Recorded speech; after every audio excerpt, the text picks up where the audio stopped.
আসসালামু আলাইকুম। আমি জন্মগতভাবে একজন বাংলাদেশী নাগরিক। জীবনের সিংহভাগ দেশেই কাটিয়েছি। এই তো কয়েক বছর হলো স্থায়ীভাবে সুইডেনে বসবাস করছি।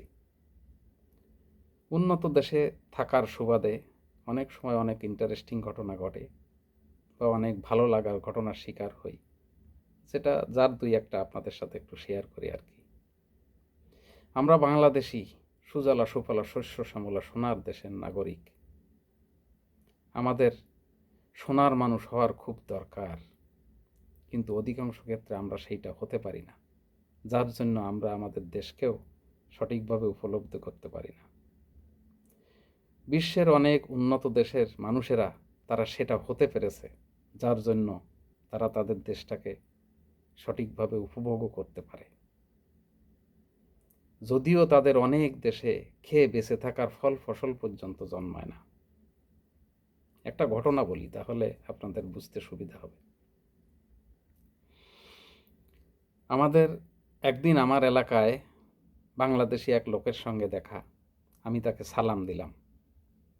সে সালামের উত্তর না দিয়ে বরং উল্টে কপাল কুঁচকিয়ে আমাকে প্রশ্ন করলো, আপনি আমাকে চিনেন? আমি বললাম, না, কিন্তু বাংলাদেশি মনে হলো, তাই কথা বললাম।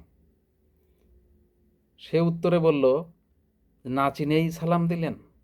আমার খুব অবাক লাগলো যে হায়, আমরা বাঙালি, আমরা আমাদের ইগো নিয়ে পড়ে আছি। আর কোথায় এদেশের কোনো মানুষের, এমনকি কোনো ছেলে বা মেয়ের দিকে তাকালে সুন্দর করে হাসি দেয় এবং বলে, হেই, কি সুন্দর ব্যবহার। তাদের কাছে কোনো কিছু জানতে চাইলে, কোনো কিছু চেনার জন্য হেল্প চাইলে তারা এত হাসি মুখে, এত যত্নে নিজেদের কাজ ফেলে, নিজেদের ব্যস্ততা ফেলে দেখিয়ে দেয়, পারলে সেই জায়গায় নিয়ে পৌঁছে দিয়ে আসে।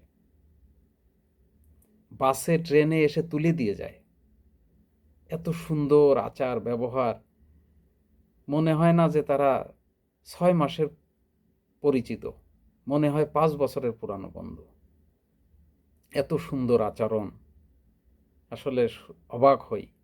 আর যদি তারা কোনো ধরনের হেল্প না করতে পারে, কি লজ্জা তাদের। বারবার কাচুমাচু হয়ে বারবার সরি বলে, মনে হয় তারা তাদের কি একটা ভুল করে ফেলেছে, কি একটা ইম্পর্ট্যান্ট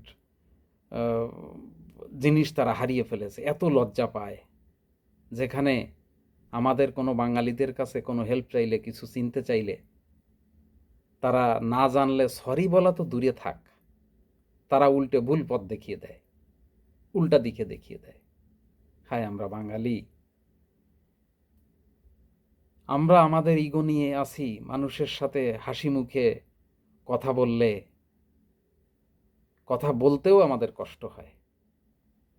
আমি খুব অবাক হই, আমাদের সৃষ্টিকর্তা আমাদের যা শিখিয়েছে, মানুষের সাথে যেভাবে ব্যবহার করা, আচরণ করার জন্য কথা শিখিয়েছে, আমরা সেইটা করি না। অথচ বিভিন্ন বিধর্মী দেশের নাগরিকেরা সেটা করে। হায় আফসোস, আমরা আসলে কোথায় আছি? আমাদের সোনার মানুষ হওয়ার খুব দরকার।